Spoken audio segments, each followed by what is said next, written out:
Hi and welcome everyone to today's Investor Days. My name is Stefan Knutsson. I'm an equity analyst here at ABG, covering the service sector. And our next company presenting is Prevas. And with me today I have CEO Magnus Welén. Welcome.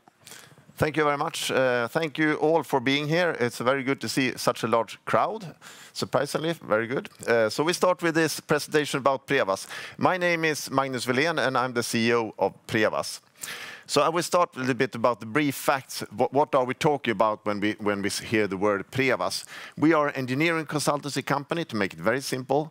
We work with advanced technical solutions for demanding industrial customers, to make it very, very simple. We were founded in 1985 in Västerås, Sweden. We have grown with quality since '85, and today we are a Nordic company with close to 1,100 employees working in the Nordic market. Our strongest market is Sweden. Then we have recently invested in an acquisition in Finland. I will come back a little bit more about that. Then we have a large operation in Denmark, but also in Norway. So we're a true Nordic company today. Last year, now it feels quite a long time ago, actually, 2023.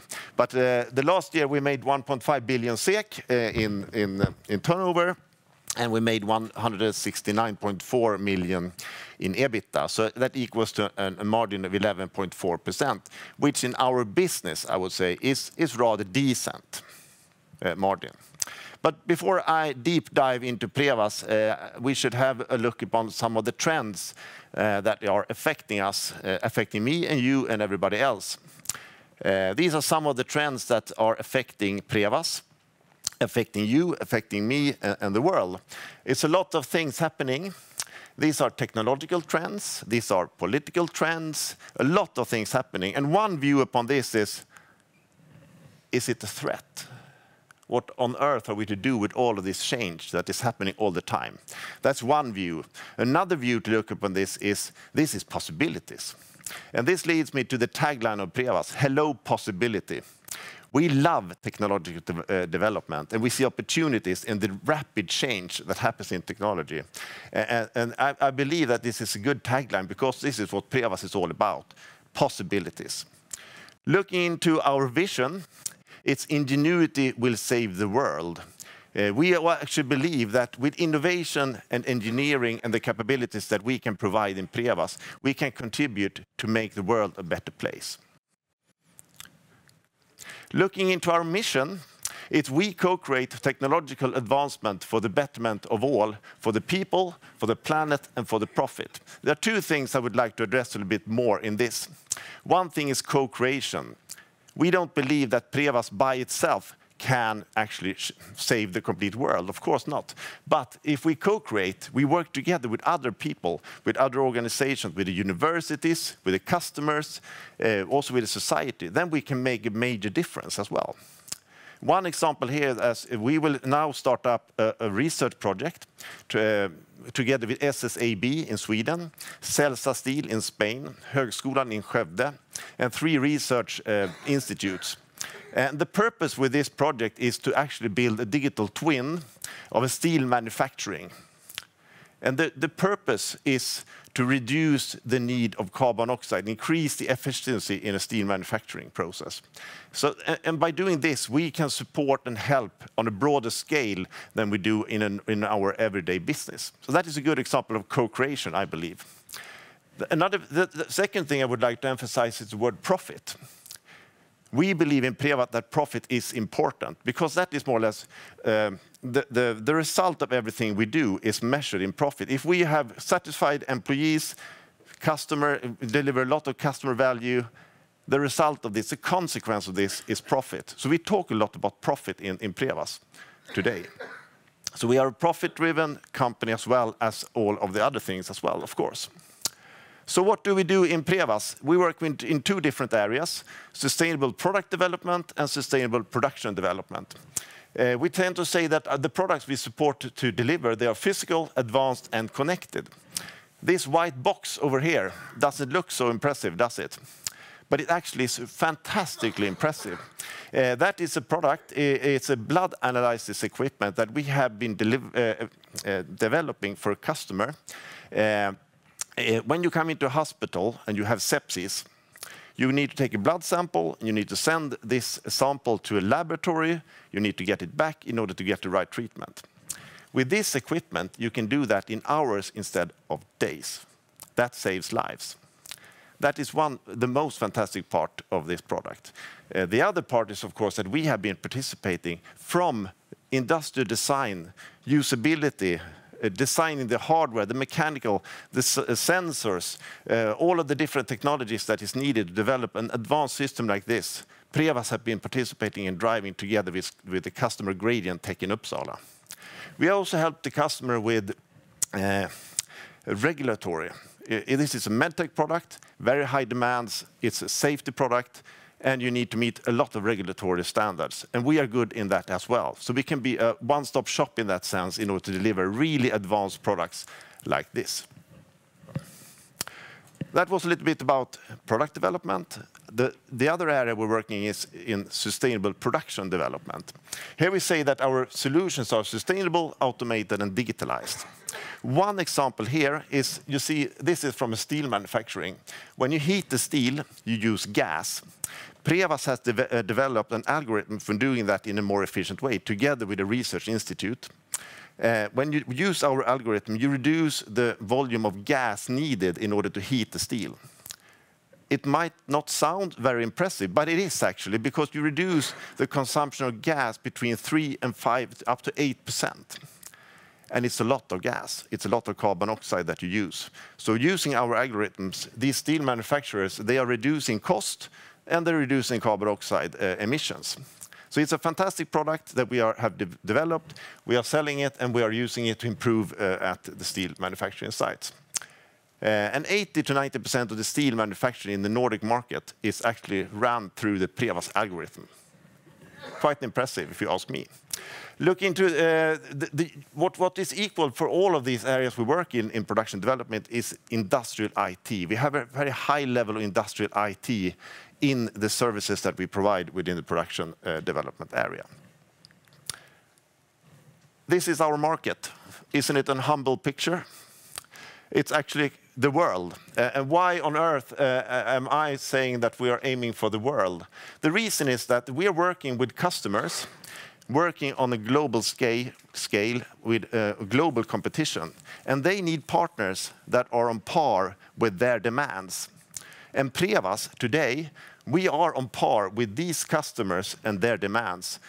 So that tells me that we actually are world-class, or aiming to be world-class. Might be humble or not, but that's where we're aiming for.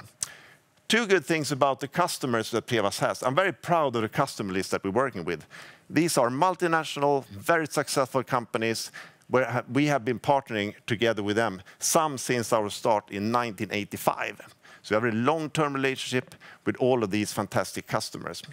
And the 5 largest, they are on here, are less than 25% of our total turnover, which means that we have a quite low risk in that sense. We are not dependent on one customer at Prevas.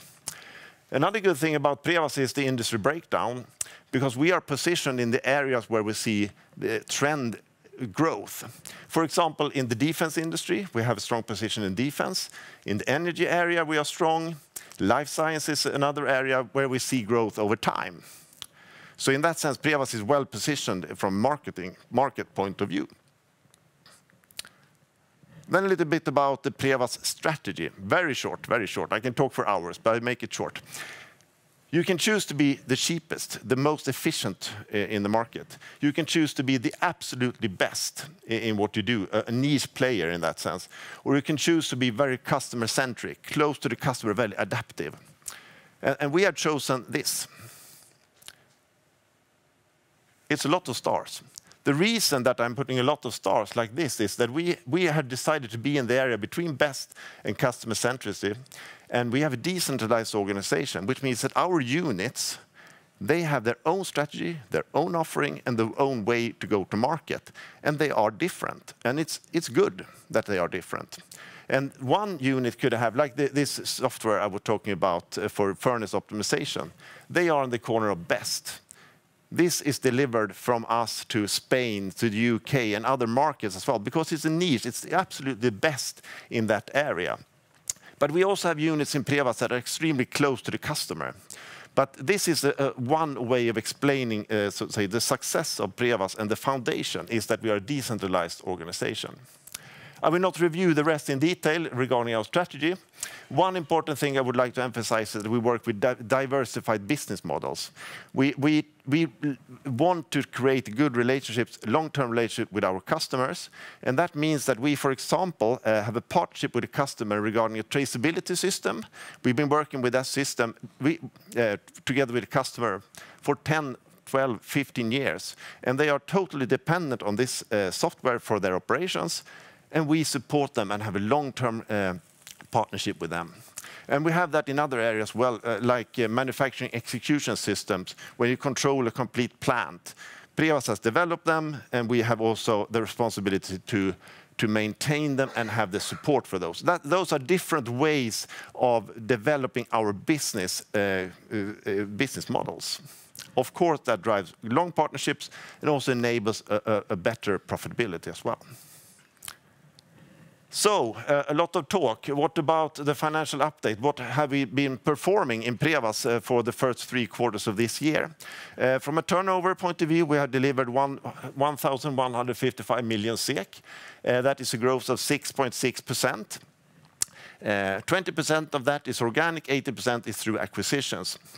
The market within the consultancy industry has been tough. It started to go down maybe 5, 6 quarters ago, and then we have more or less a flat development. Quite dynamic market, quite tough market in some areas, which we have, of course, have worked a lot with to cope with. But what I'm very proud of, that we have been able to increase our prices even in this market, and that is good for the long term, because we need to work with price all the time in order to maintain and develop our margins. And that is very good from that point of view. Looking into the EBITDA, you can see that we have delivered 116.3 million SEK. That equals an EBITDA margin accumulated for the first 3 quarters of 10.1%. That is not our financial target. In the industry, it's still okay, but we aim higher than that in that sense. As I said, the market has been quite dynamic, very slow in some areas and very good in some areas. And we have also taken actions within Prevas in order to meet the different demands we see. I will come back to the Finnish situation in Finland, but looking into Sweden, we have also units where we have reduced the number of people to meet the actual demands. But we also have other units where we have grown and recruited more people in order to meet the demands. So it's very dynamic, and we need to be very quick in the way we work in Prevas. We have continued to generate a good cash flow for this year as well. These are the financial targets we have for Prevas. Our financial target for EBITDA is 12%. We delivered 10% in this rather tough market, and also some challenges in Finland, which I will come back to. In terms of growth, we managed to grow 6.6% this year. Considering the global picture, I think it's close to okay. Looking into our balance sheet, our net liabilities in terms of EBITDA, our target is less than 2, and we are 0.99. So we still have a strong balance sheet in Prevas, even after this major acquisition that we made. Talking about dividends, our target is to be between 40% and 60%. And the last year, or this year actually, we made a dividend of 50%. Zooming out a little bit, this is 3 quarters. It's quite long time, but in the global picture, it's not so super long time. You can see that we have made a tremendous change in Prevas from 2017, where we had very low profitability and reaching up to quite good level of profitability. You can also see that we have slightly lower margins now for a number of quarters due to mainly I would say the market situation.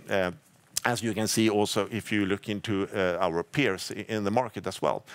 You can see in this graph that we have had a continued growth as well over time. Looking into the situation in Finland, we acquired a company called Enmac, and we took over the company in Prevas July 1st. It's a company with close to 200 employees on 8 different locations in Finland. It's a strong platform. They're working with production and process development. And also a good thing about this acquisition is that we also got new customers like Valmet, Andritz, Kemira, Metze Group, and Fortum, and also a number of other customers that were new to Prevas. What has not been so good, as some of you or maybe all of you know, is that the start for this acquisition has not been the way we wanted it to be. We were aware that the market in Finland were weak, but not to the extent that actually happened when we took over, also before we took over. So looking into the first quarter in Prevas, so to say, we actually made a net loss for Finland.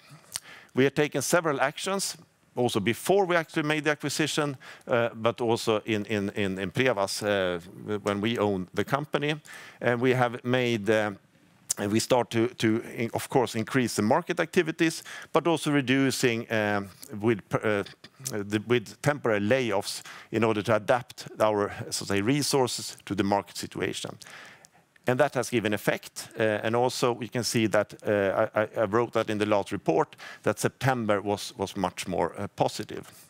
Looking into the accumulated figure in terms of EBITDA for this company, looking into the period before Prevas and also the first quarter in Prevas, Q3, it's 0.2% in negative for EBITDA level. So it's not at all where we wanted it to be, but we have taken actions.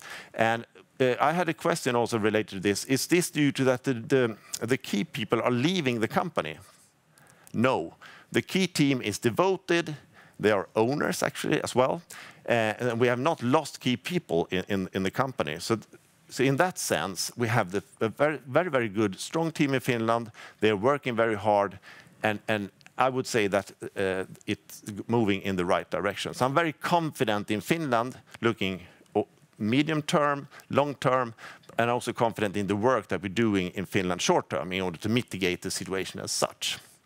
We have a record high offer stock. We have quite good discussions with customers.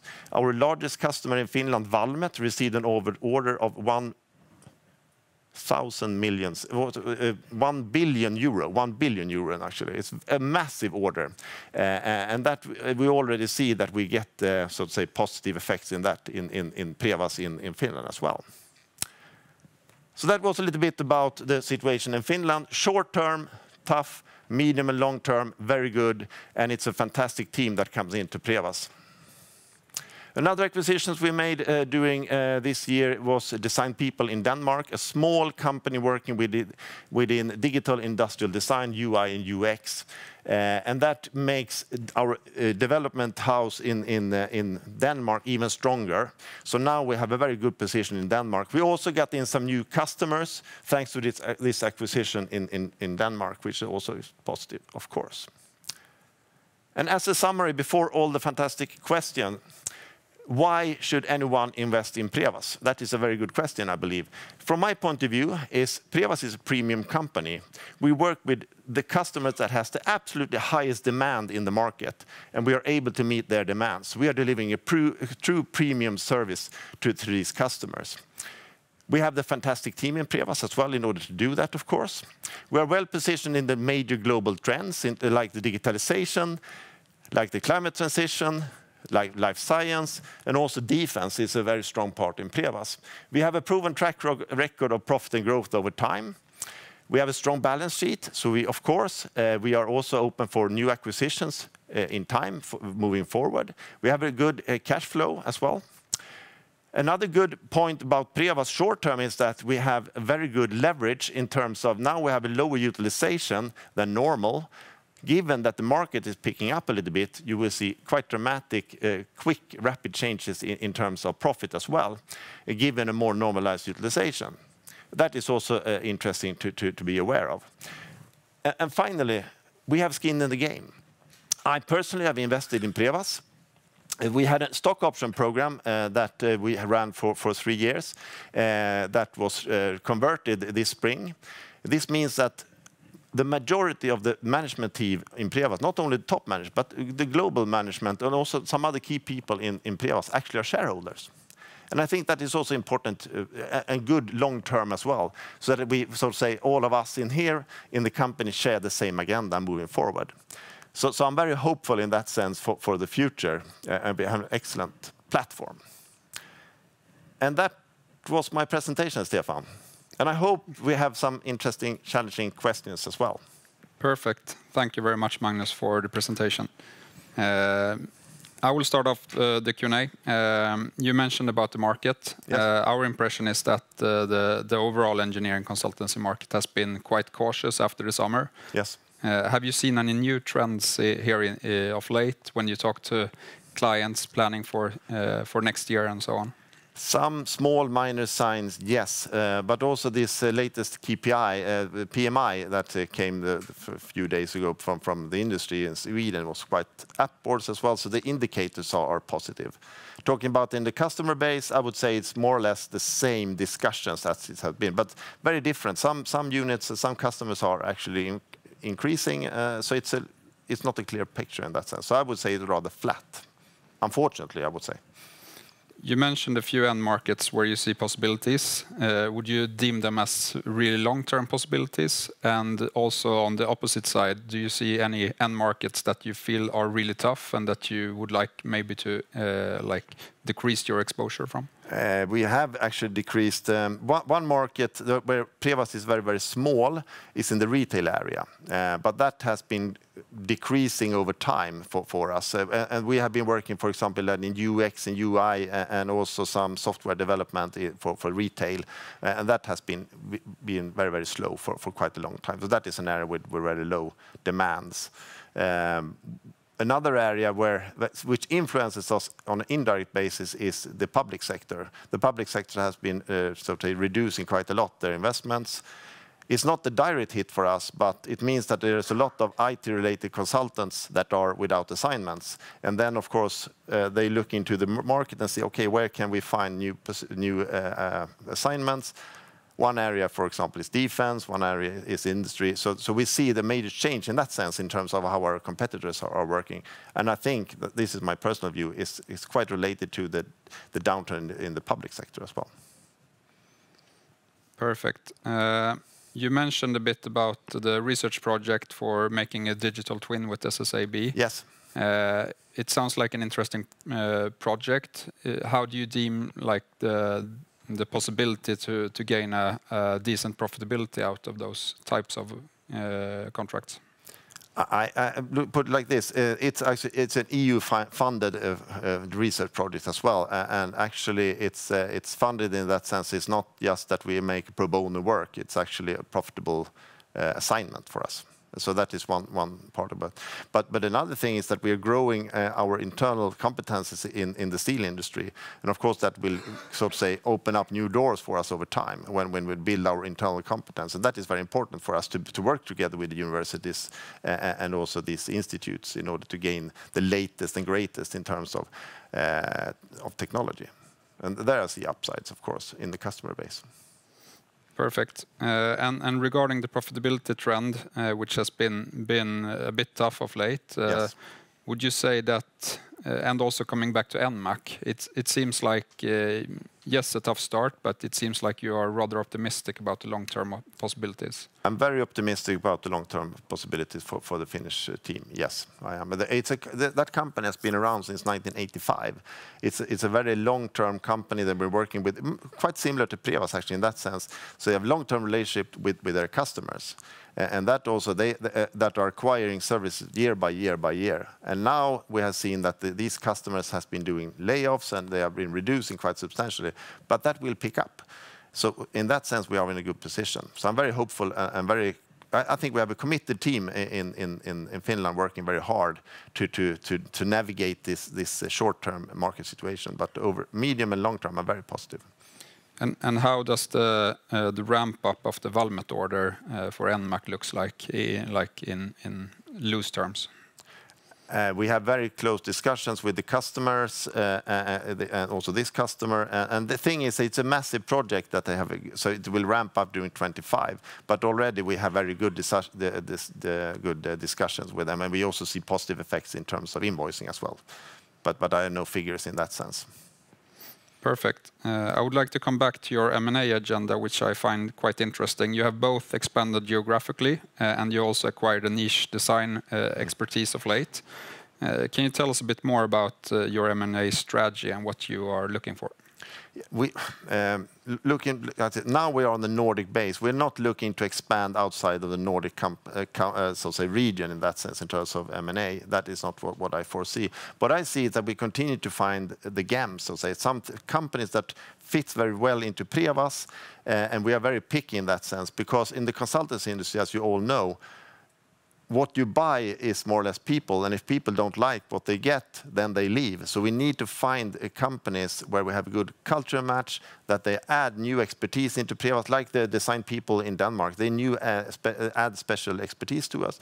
They can also be that we're looking into other regions where we are a little bit more weak, so we get complementary volume and also services to our customers in some areas as well. So we have a quite broad view on the M&A, but we are very picky, so it can be that it takes time before we get the next acquisition as well, due to that sense. And also, of course, we need to navigate the situation we're in as well. Perfect. I don't know if we had any questions from the audience. I saw someone. Regarding Denmark, will you have to write off some goodwill on that? No. There is no goodwill? There is goodwill. There is goodwill. Yes.